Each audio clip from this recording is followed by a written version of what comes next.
Hi students, நம்ம previous கிளாஸில் என்ன பார்த்தோம்? எக்ஸைஸ் 6.2 பார்த்தோமா? ஸோ இந்த வீடியோவில் என்ன பார்க்கலாம்னா எக்ஸைஸ் 6.3 பார்க்கலாம்.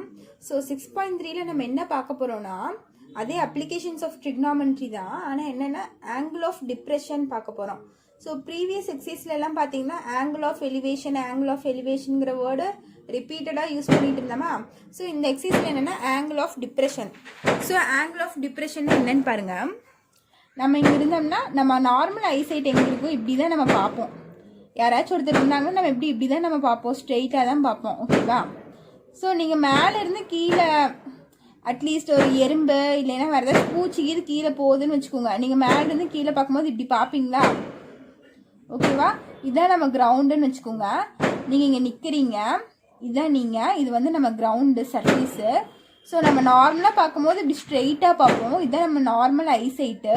ஸோ மேலேருந்து நீங்கள் கீழே ஏதாச்சும் பூச்சி எறும்பு இந்த மாதிரி ஊறிச்சுன்னா நீங்கள் என்ன பண்ணுவீங்க? இன்செக்ட் இது பூச்சின்னா இங்கேருந்து இப்படி கீழே பார்ப்பீங்களா? அப்போ இந்த இடத்துல நம்மளுக்கு ஒரு ஆங்கிள் மேக் ஆகுமா? நார்மல் ஐசைட்டை விட நீங்கள் கீழே பார்க்கும்போது இந்த இடத்துல நம்மளுக்கு ஒரு ஆங்கிள் மேக் ஆகும். இதைத்தான் நம்ம என்ன சொல்லுவோம்? ஆங்கிள் ஆஃப் டிப்ரெஷன் சொல்லுவோம். ஓகேவா?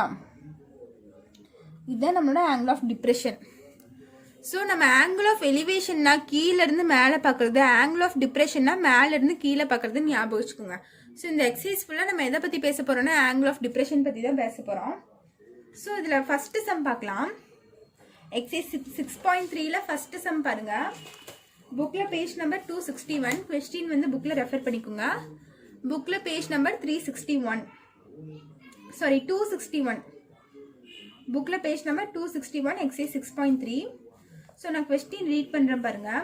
From the top of a rock 50√3 metre height அப்படின்னு தந்திருக்காங்க. சரியா? ஒரு ராக் இருக்கு. ஸோ இதுதான் இந்த ராக்குன்னு வச்சுக்கோங்களேன். இதனோட ஹைட் என்ன சொல்லியிருக்காங்க? 50√3 மீட்டர்னு சொல்லியிருக்காங்க. The angle of depression of a car on the ground is observed to be 30 degree. ஓகேவா? ஸோ இதுதான் கிரவுண்ட் லெவல்னு வச்சுக்கோங்க. இதுதான் கிரவுண்டு. இங்கே ஒரு கார் நிற்கிதான், ஒரு இடத்துல எங்கேயோ கார் நிற்கிது இந்த இடத்துல. சரியா? இந்த டாப் ஆஃப் த ராக்லேருந்து இந்த காரை பார்க்குறாங்க. சரியா? இங்கேருந்து இந்த காரை பார்க்குறாங்க. ஸோ நம்ம இங்கேருந்து ஸ்ட்ரெயிட்டாக பார்த்தா இப்படி தான் பார்ப்போம். இங்கே இருக்கோன்னா நம்ம ஸ்ட்ரெயிட்டாக இப்படி தான் பார்ப்போம். இங்கேருந்து நம்ம கீழே குமிஞ்சு காரை பார்க்குறோம். அப்போ இந்த இடத்துல என்ன டிகிரி ஆங்கிள் வருதுன்னு பார்த்தீங்கன்னா 30 டிகிரி வருதான் ஆங்கிள் ஆஃப் டிப்ரெஷன் என்ன நம்மளுக்கு 30 degree. Find the distance of the car from the rock. இந்த ராக்ல இருந்து இந்த கார் எவ்வளோ டிஸ்டன்ஸ்ல இருக்கு, இங்க இருந்து இங்க எவ்வளோ டிஸ்டன்ஸ் இருக்குன்னு தான் நம்ம கண்டுபிடிக்கணும். ஸோ இதை வந்து நான் எக்ஸ்ன்னு வச்சுக்கிறேன். ஓகேவா? இங்கிருந்து இந்த ராக்ல இருந்து கார் எவ்வளோ தூரம் தள்ளி நிற்கிது அப்படின்னு சொல்லி தான் கேட்டிருக்காங்க. ஸோ இங்கிருந்து இந்த டிஸ்டன்ஸை நான் எக்ஸ்ன்னு வச்சுக்கிறேன். இதைத்தான் நம்ம ஃபைண்ட் பண்ண போறோம். ஸோ இப்போ பாருங்க, இங்க என்னன்னா இங்க நம்மளுக்கு 30 டிகிரி தந்திருக்காங்க. நம்ம எப்பவுமே இந்த ட்ரையாங்கிள், ரைட் ஆங்கிள் ட்ரையாங்கிள்குள்ள இருந்தால் தான் நம்ம கண்டுபிடிக்க முடியும் வேல்யூஸ். ஸோ இது பார்த்தீங்கன்னா நம்மளுக்கு வெளியில் இருக்குது. ஸோ இதுக்கு என்ன பண்ணலான்னு பாருங்க. நம்மளுக்கு என்னது, இதுவும் பேரலல் லைனா? ஸோ இது பார்த்தீங்கன்னா இந்த மாதிரி வரும் நம்மளுக்கு. ஓகேவா? ஸோ இது என்னன்னு பார்த்தீங்கன்னா ஆல்டர்னேட்டிவ் ஆங்கிள்ஸ்ன்னு சொல்லி. ஸோ நம்ம 8th 7thலேயே நம்ம இதெல்லாம் படிச்சிருப்போம். Alternative angles, interior alternative angles are ஈக்குவல்னு சொல்லி படிச்சிருப்போம். ஸோ இங்கே 30 டிகிரி இருந்தால் நம்மளுக்கு இங்கேயும் 30 டிகிரி இருக்கும். ஓகேவா? ஸோ இது என்ன சொல்லுவோம்? ஆல்டர்னேட்டிவ் இன்டீரியர் ஆங்கிள்ஸ் ஆர் ஈக்குவல்னு சொல்லுவோம். ஸோ இது வந்து ஈக்குவல். இங்கே 30 இருந்தால் நம்மளுக்கு இங்கேயும் 30 தான் இருக்கும். ஸோ இது பார்த்தீங்கன்னா நம்மளுக்கு ஒரு ஜட் ஷேப்பில் வரும். சரியா? இந்த மாதிரி ஜட் ஷேப்பில் வரும். அப்படி ஞாபகம் வச்சுக்கோங்க. இங்கே 30னா இங்கே 30. ஸோ இங்கே 90 டிகிரி, இது வந்து 30 டிகிரி இருக்குது. ஸோ நம்ம என்ன கண்டுபிடிக்கணும்? இதுதான் கண்டுபிடிக்கணும். ஆப்போசிட் நம்மளுக்கு தெரியும். ஸோ நான் என்ன பண்ணுறேன்? tan θ எடுக்கிறேன். tan θ என்னது? Opposite by adjacent. ஸோ இந்த இடத்துல டிகிரி பார்த்தீங்கன்னா 30 degree. So tan 30 is equal to ஆப்போசிட்னா தீட்டாக்கு ஆப்போசிட் தான் ஆப்போசிட் சைடுன்னு சொல்லுவோமா? ஸோ ஆப்போசிட் சைடோட வேல்யூ என்ன? 50/√3 டிவைடட் பை adjacent சைடு நம்மளுக்கு எக்ஸ். ஸோ tan 30யோட வேல்யூ என்னன்னு பார்த்தீங்கன்னா 1/√3 இஸ் ஈக்குவல் டு 50√3/xன்னு இருக்கா? ஸோ நான் கிராஸ் மல்டிப்ளை பண்ணுறேன். இது இங்கே போயிடும், இது இங்கே வந்துடும். So X is equal to 50√3 into இந்த √3 இங்கே போச்சுன்னா மல்டிப்ளிகேஷனில் போயிருமா? So into √3. So X is equal to √3 into √3 நம்மளுக்கு என்ன ஆயிரும்? 3 ஆயிரும். √3 √3 மல்டிப்ளை பண்ணால் நம்மளுக்கு 3 ஆயிரும். ஓகேவா? 3. இந்த 15 அப்படியே போட்டுக்கிறேன். ஸோ என்ன ஆகும், இது ரெண்டும் மல்டிப்ளை பண்ணால் 0, 5 3s are 15. ஸோ எக்ஸோட வேல்யூ என்ன 150 மீட்டர். ஸோ அவங்க எல்லாமே மீட்டரில் தந்திருக்கனால நம்மளும் மீட்டர்னு போட்டுக்கலாம். ஸோ எக்ஸோட வேல்யூ 150 மீட்டர் கிடச்சிச்சு. ஸோ இந்த ராக்லேருந்து கார் எவ்வளோ தூரம் தள்ளி நிற்கிதான், 150 மீட்டர் தள்ளி நிற்கிதான். ஓகேவா? ஸோ நீங்கள் ஃபைனலாக ஆன்சர் எழுதும்போது எப்படி எழுதணும்னு பாருங்கள். Therefore, the distance of the car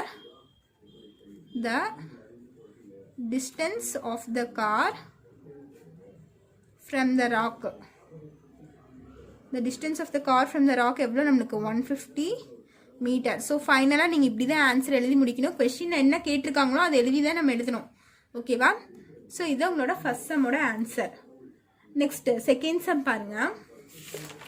second sum question என்னென்னா, the horizontal distance between two buildings is 70 metre அப்படின்னு தந்திருக்காங்க. ஓகேவா? ரெண்டு பில்டிங் இருக்கா, இங்கே ஒரு பில்டிங் இங்கே ஒரு பில்டிங் இருக்குது. இது நான் ரெண்டுக்குள்ள ஹரிசாண்டல் டிஸ்டன்ஸ் என்ன 70 மீட்டரா. நெக்ஸ்ட் என்ன தந்திருக்காங்க, the angle of depression of the top of the first building when seen from the top of the second building is 45 degree. அவங்க என்ன பண்ணுறாங்கன்னா, செகண்ட் பில்டிங்லேருந்து ஃபர்ஸ்ட் பில்டிங்கை கீழே பார்க்குறாங்க. சரியா? அப்படி பார்க்கும்போது அவங்களுக்கு ஒரு ஆங்கிள் மேக் ஆகுது. அதான் சொல்லியிருக்காங்க. If the height of the second building is 120 meter, the height of the first, find the height of the first building தந்திருக்காங்க. ஸோ செகண்ட் பில்டிங்கோட ஹைட் தந்திருக்காங்க, ஃபர்ஸ்ட் பில்டிங்கோட ஹைட் கண்டுபிடிக்கணும். ஸோ இதுக்கு டயக்ராம் போடுறோம் பாருங்க. ஸோ இப்படி ரெண்டு பில்டிங் இருக்கு நம்மளுக்கு, இந்த மாதிரி ரெண்டு பில்டிங் இருக்கு. ஓகேவா? ஸோ இதனோட ஹரிசாண்டல்னா என்ன சொல்லுவோம், இதுதானே ஹரிசாண்டல் லைன். வெர்டிக்கல் லைன்னா இப்படி இருக்கும், ஹரிசாண்டல்னா இப்படி இருக்கும், படுக்க வச்ச மாதிரி இருக்கும். ஸோ இந்த ரெண்டு பில்டிங்குள்ள ஹரிசாண்டல் டிஸ்டன்ஸ் என்ன சொல்லியிருக்காங்க, 70 மீட்டர்னு சொல்லியிருக்காங்க. ஸோ இது வந்து ஃபர்ஸ்ட் பில்டிங்னு வச்சுக்கோங்க, இது வந்து செகண்ட் பில்டிங்னு வச்சுக்கோங்க. ஸோ இந்த ஹரிசாண்டல் டிஸ்டன்ஸ் பார்த்தீங்கன்னா 70 மீட்டர். நெக்ஸ்ட் என்ன சொல்லியிருக்காங்க, the angle of depression of the top of the first building when seen from the top of the second building is 45 degree. So second building topல இருந்து first building ஓட top பார்க்குறாங்க. So இங்கிருந்து இந்த இடத்துல பார்க்குறாங்க. ஓகேவா? இங்கிருந்து இப்படி பார்க்குறாங்க. ஸோ நம்ம நார்மல் ஐசைட் இப்படி இருக்கும். ஸோ இங்கிருந்து இங்கே பார்க்கும்போது என்ன ஆங்கிள் வருதா, 45 டிகிரி வருதுன்னு சொல்லியிருக்காங்க. ஸோ இது என்னது நம்மளுக்கு 45 டிகிரி. ஓகேவா? ஸோ நெக்ஸ்ட் என்ன சொல்லியிருக்காங்க, செகண்ட் பில்டிங்கோட ஹைட் என்ன சொல்லியிருக்காங்கன்னு பார்த்தீங்கன்னா 120 மீட்டர். ஸோ இந்த ஃபுல் லென்த் பார்த்தீங்கன்னா உங்களுக்கு 120 மீட்டர். செகண்ட் பில்டிங்கோட ஃபுல் ஹைட் 120 மீட்டர்னு தந்துட்டாங்க. Find the height of the first building. இந்த ஹைட் தான் நம்ம கண்டுபிடிக்கணும். இதுதான் நம்ம இந்த ஹைட் தான் கண்டுபிடிக்கணும். ஓகேவா? ஸோ இப்போ பாருங்க, இங்கே 70 மீட்டர்னா நம்மளுக்கு இங்கேயும் 70 மீட்டர் தான் இருக்கும். ஓகேவா? ஸோ நான் என்ன சொல்லியிருக்கேன், இங்கே 45 டிகிரி இருந்துச்சுன்னா இந்த ஜெட் ஷேப்பில் இப்படி வருதா. ஸோ ஆல்டர்னேட்டிவ் இன்டீரியர் ஆங்கிள்ஸ்ன்னு சொல்லியிருக்கேன். இங்கே 45னா நம்மளுக்கு இங்கேயும் 45 டிகிரி தான் இருக்கும். ஓகேவா? ஸோ இங்கேருந்து இது வரைக்கும் ஹெச்னா, இங்கேருந்து இது வரைக்கும் நம்மளுக்கு என்ன தான் இருக்கும், ஹெச் தானே இருக்கும். ஸோ இங்கேருந்து இது வரைக்கும் நம்மளுக்கு ஹெச் தான் இருக்கும். இந்த லென்த் அப்போ என்ன ஆகும், 120 மைனஸ் ஹெச். இந்த 120லிருந்து இந்த ஹெச் அப்படியே எடுத்துட்டோம்னா நம்மளுக்கு இந்த லென்த் கிடைக்குமா. இது ஃபுல்லாக 120 மீட்டரா. இங்கே ஹெச்னா இங்கேயும் நம்மளுக்கு ஹெச்சாக தான் இருக்கும் லென்த்து, ஹைட்டு. ஓகேவா? ஸோ இந்த ஹைட் வேணும்னா நம்ம என்ன பண்ணலாம், இந்த 120லிருந்து இந்த ஹெச் எடுத்துட்டா நம்மளுக்கு இந்த ஹைட் கிடச்சிரும். அதுதான் நான் இப்போ இங்கே எழுதியிருக்கேன். ஓகேவா? நம்மளோட பர்பஸ் என்ன, எதை ஃபைன் பண்ணணும், இந்த ஹெச்சை தான் நம்ம ஃபைன் பண்ணணும். ஓகே? ஸோ பாருங்க, நான் ஃபர்ஸ்ட் இந்த ட்ரையாங்கிள் எடுத்துக்கிறேன். இது மட்டும் தான் நம்மளுக்கு ரைட் ஆங்கிள் ட்ரையாங்கிளாக இருக்குது. ஸோ நம்ம இந்த ட்ரையாங்கிள் எடுத்து தான் நம்ம கண்டுபிடிக்க முடியும். ஸோ நம்மளுக்கு ஆப்போசிட்டும் தெரியும், அட்ஜசன்ட்டும் தெரியும். ஸோ இதுதான் 90 டிகிரி. ஆப்போசிட்டும் தெரியும், அட்ஜசன்ட்டும் தெரியும். ஸோ நான் tan θ எடுத்துக்கிறேன். tan θ is equal to opposite by adjacent. So tan என்ன டிகிரி இருக்கு, 45 degree. So tan 45 degree is equal to opposite angle நம்மளுக்கு என்னது,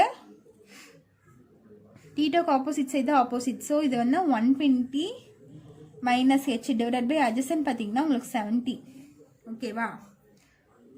நெக்ஸ்ட் பாருங்க, tan 45 ஓட வேல்யூ நம்மளுக்கு என்ன 1. So tan 45 ஓட value 1 equal to 120 minus h. இந்த 70 வந்து நான் இங்கே கொண்டு வந்துடுறேன். இப்போ இங்கே டிவிஷனில் இருக்கிறது இங்கே போச்சுன்னா மல்டிப்ளிகேஷனில் ஆயிருமா. ஸோ 1 into 70, 1 into 70 70 ஆயிரும். இப்போ 120 minus h. ஸோ இந்த h இந்த சைட் கொண்டு வந்தால் ப்ளஸ் h ஆயிரும். 120 minus 70, இந்த ப்ளஸ் 70 இந்த சைட் வந்துச்சுன்னா மைனஸ் 70 ஆயிரும். ஸோ ஹெச் எவ்வளோன்னு பார்த்தீங்கன்னா 120ல் 70 போயிடுச்சுன்னா என்ன வரும் நம்மளுக்கு 50 வருமா? ஓகேவா? ஸோ இது என்னன்னு பார்த்தீங்கன்னா நம்மளுக்கு 50 மீட்டர்னு வரும். ஸோ ஹைட் நம்ம கண்டுபிடிச்சிட்டோமா? நம்ம என்ன கண்டுபிடிக்கணும்? ஹைட் தான் கண்டுபிடிக்கணும். ஸோ இந்த ஹெச் தான் நம்ம கண்டுபிடிக்கணும். இந்த ஹெச்சை நம்ம கண்டுபிடிச்சிட்டோமா? ஸோ என்னது 50 மீட்டர். ஸோ நீங்கள் ஃபைனலாக எப்படி எழுதணும்னு பார்த்தீங்கன்னா the height of the first building. So first பில்டிங்கோட ஹைட் இதுதான், அது வந்து 50 மீட்டர்னு கண்டுபிடிச்சாச்சு. நீங்கள் எழுதிடணும், ஸ்டேட்மெண்ட் எழுதிடணும். The height of the first building. the height of the first building என்ன 50 மீட்டர். அவங்க எல்லாமே மீட்டரில் தந்திருக்காங்க. ஸோ நம்மளும் மீட்டர்லேருந்து தான் எழுதி முடிக்கணும். ஃபைனலாக இந்த யூனிட்லாம் முக்கியம், சரியா? ஸோ இந்த யூனிட்டில் நீங்கள் கரெக்டாக போட்டிருங்க, மீட்டரா சென்டிமீட்டருங்கிறது. ஸோ நெக்ஸ்ட் தேர்டு சம் பார்க்கலாம். ஸோ தேர்டு சம் கொஸ்டின் பாருங்கள். From the top of the tower 60 meter height, the angle of depression of the top and bottom of a vertical lamppost are observed to be 38 degree and 60 degree respectively. Find the height of the lamppost அப்படின்னு தந்திருக்காங்க. So இதுக்கு diagram எப்படி வரும்னு பாருங்க. என்ன சொல்லியிருக்காங்க? From the top of the tower, எவ்வளோ height? ஒரு டவர் இருக்கான், சரியா? இங்கே ஒரு டவர் இருக்கு. ஸோ இதோட ஹைட் பார்த்தீங்கன்னா 60 மீட்டர் இருக்கான். இந்த டவரோட ஹைட் என்ன நம்மளுக்கு 60 மீட்டர் இருக்குன்னு சொல்லியிருக்காங்க. நெக்ஸ்ட் பாருங்க, நெக்ஸ்ட் என்ன இருக்கா? ஒரு வேர்ட்டிக்கல் லேம்ப் போஸ்ட் இருக்கான். இங்கே வந்து ஒரு வேர்ட்டிக்கல் லேம்ப் போஸ்ட் இருக்கு, சரியா? ஸோ இதுதான் நம்மளோட கிரவுண்ட் லெவல். இது வந்து நம்ம கிரவுண்டு. இங்கே ஒரு வேர்ட்டிக்கல் லேம்ப் போஸ்ட் இருக்கு. இது டவரு, இது வந்து லேம்ப் போஸ்ட்டு, சரியா? லேம்ப் போஸ்ட்க்கு எல்பின்னு போட்டிருக்கேன்.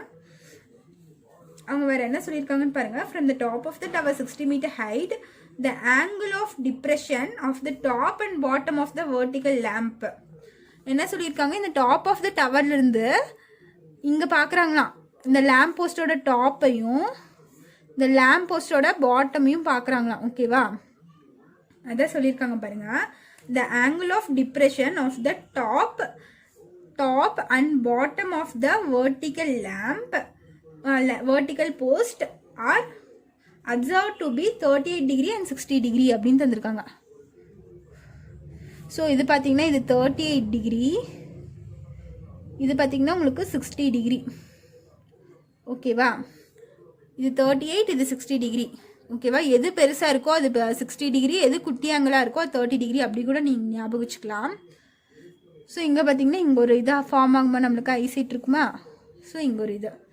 ஸோ இப்போ பார்த்தீங்கன்னா இந்த 38 டிகிரி எங்கே வரும்னு பார்த்தீங்கன்னா இதனோட ஜெட் பொசிஷன் இது தானே. ஸோ நம்மளுக்கு 38 டிகிரி வந்து இங்கே வரும். ஸோ இந்த 60 டிகிரி பார்த்தீங்கன்னா நம்மளுக்கு இந்த இடத்துல வருது. 60 டிகிரி எந்த லைனில் வருது? இந்த லைனில் வருது. ஸோ இப்படி வந்துச்சுன்னா இந்த இடத்துல நமக்கு 60 டிகிரி இருக்கும். ஓகேவா? புரிஞ்சுதா டயக்ராமு? அவங்க என்ன கண்டுபிடிக்க சொல்லியிருக்காங்க? Find the height of the lamp post அப்படின்னு கேட்டிருக்காங்க. ஸோ இந்த லேம்ப் போஸ்டோட ஹைட் கண்டுபிடிக்கணும். ஸோ இதை நான் என்னென்னு வச்சுக்கிறேன்? ஹெச்ன்னு வச்சுக்கிறேன். ஓகேவா? ஸோ இதுதான் நம்மளோட கொஸ்டின். ஸோ இது எப்படி கண்டுபிடிக்கலான்னு பாருங்க. ஸோ நம்மளுக்கு இந்த ஹைட் இதுலேருந்து இது வரைக்கும் ஹைட் ஹெச்ன்னு இருந்துச்சுன்னா அதே ஹைட்டு தான் இதுலேருந்து இது வரைக்கும் நம்மளுக்கு ஹெச்ன்னு இருக்கும். ஓகேவா? ஸோ இந்த ஃபுல் ஹைட் நம்மளுக்கு என்ன 60 மீட்டர்.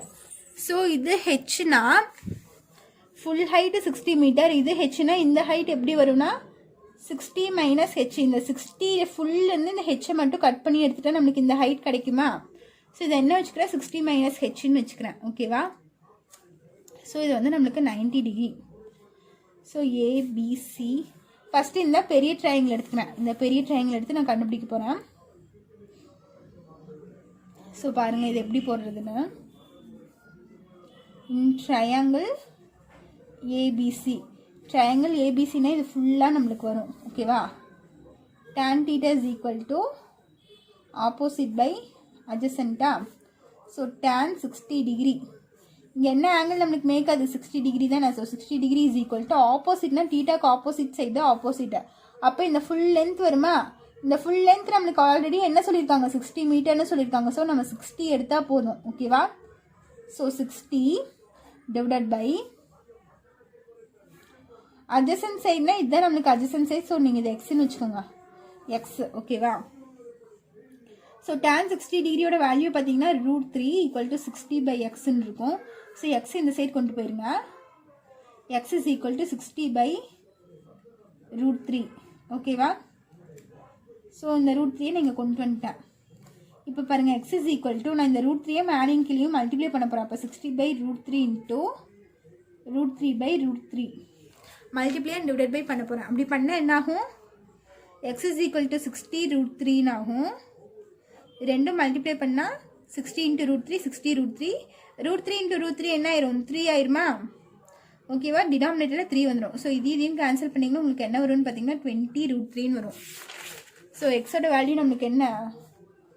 20√3ன்னு கிடச்சிருச்சு எக்ஸோட வேல்யூ. ஸோ இது அப்படியே இருக்கட்டும். நெக்ஸ்ட்டு பாருங்கள், நான் இந்த குட்டி ட்ரையாங்கிள் எடுத்துக்க போகிறேன். சரியா? இதை வந்து நான் டீன்னு வச்சுக்கிறேன். இன் ட்ரையாங்கிள் DCDE, இன் ட்ரையாங்கிள் CDE இந்த சின்ன ட்ரையாங்கிள் எடுத்துக்க போகிறேன். ஸோ இந்த லென்த்து எக்ஸ்னா இந்த லென்த்து நம்மளுக்கு எக்ஸாக தானே இருக்கும். ஓகேவா? அதே tan θ = opposite by adjacent. So இந்த இடத்துல என்ன? tan 38 degree. tan 38 degree = opposite என்னன்னு பார்த்தீங்கன்னா நம்மளுக்கு இதனோட ஆப்போசிட் இதுதான் 60 - h. So opposite = 60 - h. adjacent பார்த்தீங்கன்னா h x. ஸோ tan 38க்கு நம்மளுக்கு டேபிளில் வேல்யூ இல்லை. சரியா? tan 30 tan 45க்கு தான் நம்மளுக்கு வேல்யூ இருக்குது. ஸோ tan 38ஓட வேல்யூ என்ன தந்திருக்காங்கன்னு பாருங்கள். அவங்க கொஸ்டின்லேயே தந்திருக்காங்க, இந்த வேல்யூ எடுத்துக்கோங்கன்னு. tan 38க்கு என்ன இருக்குன்னா 0.7813 தந்திருக்காங்க கொஸ்டின்லேயே கிவன். ஓகேவா? = 60 - h டிவைடட் பை எக்ஸுக்கு வேல்யூ இப்போ தான் கண்டுபிடிச்சிருக்கு என்னென்னு 20√3ன்னு. ஸோ 20√3. ஸோ இது வந்து நான் கிராஸ் மல்டிப்ளை பண்ணிவிட்டு இந்த சைடு கொண்டு வந்துடுறேன். அப்போ என்ன ஆகுனா 0.7813 × 20 × √3 இருக்கா? √3க்கும் அவங்க வேல்யூ எடுக்க சொல்லியிருக்காங்க. என்ன வேல்யூ எடுக்க சொல்லியிருக்காங்கன்னா 1.732. ஸோ இந்த √3க்கு பதிலாக நான் 1.732ன்னு எடுத்துகிறேன் இங்கே கொண்டு போயிட்டு. = 60 - hன்னு ஆகும். ஸோ இது மூணும் நீங்கள் மல்டிப்ளை பண்ணிங்கன்னா நம்மளுக்கு ஒரு ஆன்சர் வருமா? ஸோ இது மூணையும் நீங்கள் மல்டிப்ளை பண்ணிங்கன்னா என்ன ஆகுனா 27.064ன்னு வரும். = 60 - h. ஸோ இது நீங்கள் மல்டிப்ளை பண்ணி பாருங்கள், இந்த ஆன்சர் வரும் நம்மளுக்கு. ஸோ நான் நெக்ஸ்ட் என்ன பண்ணுறேன்னா, நம்மளுக்கு என்ன தேவை? ஹைட்டு தான் தேவை. ஸோ ஹெச்சை மட்டும் இந்த சைடு வச்சுட்டு மற்றது இந்த சைடு கொண்டு வந்துடுறேன். 27.064 -+60 இந்த சைடு வந்துச்சுன்னா -60 இருக்கும். இங்கே -h அப்படியே இருக்கும். ஓகேவா? ஸோ இப்போ இது ரெண்டும் மைனஸ் பண்ணுங்கள். ஸோ இது ரெண்டும் மைனஸ் பண்ணால் நம்மளுக்கு என்ன வரும்னு பார்த்தீங்கன்னா 32.936 மைனஸ் பிக்கஸ்ட் நம்பர் சைன் என்ன? இங்கே ப்ளஸ் இருக்குது, இங்கே மைனஸ் இருக்குது. ஸோ சப்ராக்ட் பண்ணி பிக்கஸ்ட் நம்பர் சைன் பார்த்தீங்கன்னா மைனஸ். ஸோ -32.936 = -hன்னு இருக்கு. இந்த மைனஸும் இந்த மைனஸும் கேன்சல் ஆயிரும். ஸோ h = 32.936ன்னு வருதா? ஸோ இதுதான் நம்மளோட ஃபைனல் ஆன்சர். மீட்டர் போட்டுக்கோங்க. ஹைட்டு தான் கேட்டிருக்காங்க. ஸோ மீட்டர், அவங்க எல்லா மெஷர்மெண்ட்டுமே மீட்டரில் தான் தந்திருக்காங்க. ஸோ நம்ம ஹெச்ன்னு எது எடுத்தோம்? இந்த லேம்ப் போஸ்ட் எடுத்தோமா? ஸோ இதனோட ஹைட் கண்டுபிடிச்சிட்டோமா? h = என்ன கிடச்சிருக்கு நம்மளுக்கு? 32.936ன்னு கிடச்சிருக்கு. ஓகேவா? ஸோ இதுதான் நம்மளோட ஃபைனல் ஆன்சர். நீங்கள் ஃபைனலாக எப்படி எழுதி கம்ப்ளீட் பண்ணணும்னு பார்த்தீங்கன்னா கொஸ்டின் என்ன தந்திருக்காங்க? The height of the lamp post, the height of the lamp post. The height of the lamp post enna? h = 32.936 meter. So இதுதான் உங்களோட ஃபைனல் ஆன்சர். ஓகேவா? ஸோ இதோட உங்கள் தேர்ட் சம் முடிஞ்சு. இதில் இந்த சம்ஸில் ஏதாச்சும் டவுட் இருந்துச்சுன்னா கமெண்ட் பண்ணுங்கள். ஸோ இதுக்கு இந்த சம்ஸ்க்கெல்லாம் டயக்ராம் வந்து ரொம்ப ரொம்ப இம்பார்ட்டன்ட். ஸோ நீங்கள் நோட்டில் கிளாஸ் ஒர்க் நோட்டில் போடும்போது டயக்ராம் எல்லாம் நீட்டாக பென்சிலில் போட்டு போடுங்க. ஸோ அப்போ தான் உங்களுக்கு பின்னாடி எடுத்து படிக்கும்போது உங்களுக்கு புரியும் நம்ம எதுக்கு இந்த டயக்ராம் போட்டிருக்கோன்னு. ஸோ கொஸ்டின் அண்டர்ஸ்டாண்ட் பண்ணிவிட்டு டயக்ராம் நீட்டாக போட்டு இந்த சம்மெல்லாம் போட்டிங்கனாலே ரொம்ப ஈஸியாக இருக்கும். உங்களுக்கு டயக்ராம் மட்டும் போட்டிங்கன்னா போதும், ஆல்மோஸ்ட் நீங்கள் சம்மை கம்ப்ளீட் பண்ணிடலாம். ஓகேவா? ஸோ ரொம்ப ஈஸியான எக்ஸசைஸ் தான். இதில் இன்னொரு 3 சம்ஸ் இருக்குது. ஸோ அது நம்ம நெக்ஸ்ட் வீடியோவில் பார்க்கலாம். ஸோ இந்த எக்ஸசைஸில் ஏதாச்சும் உங்களுக்கு டவுட் இருந்துச்சுன்னா, நடத்தின 3 சம்ஸில் ஏதாச்சும் டவுட் இருந்துச்சுன்னா கமெண்ட் பண்ணுங்கள். இதுக்கு ரிலேட்டடாக இருக்க எக்ஸாம்பிள் சம்ஸு ஒர்க் அவுட் பண்ணி பாருங்கள். அதுலேயே ஏதாச்சும் டவுட் இருந்துச்சுன்னா கமெண்ட் பண்ணி பாருங்கள். கண்டிப்பாக இதில் இருக்க எக்ஸாம்பிள் சம்ஸ் கேட்பாங்க. ஸோ அதுவும் நீங்கள் ஒர்க் அவுட் பண்ணி பார்க்கணும் கண்டிப்பாக. ஓகேவா? ஸோ அது டவுட் இருந்துச்சுனாலும் கமெண்ட் பண்ணுங்கள். தேங்க்யூ.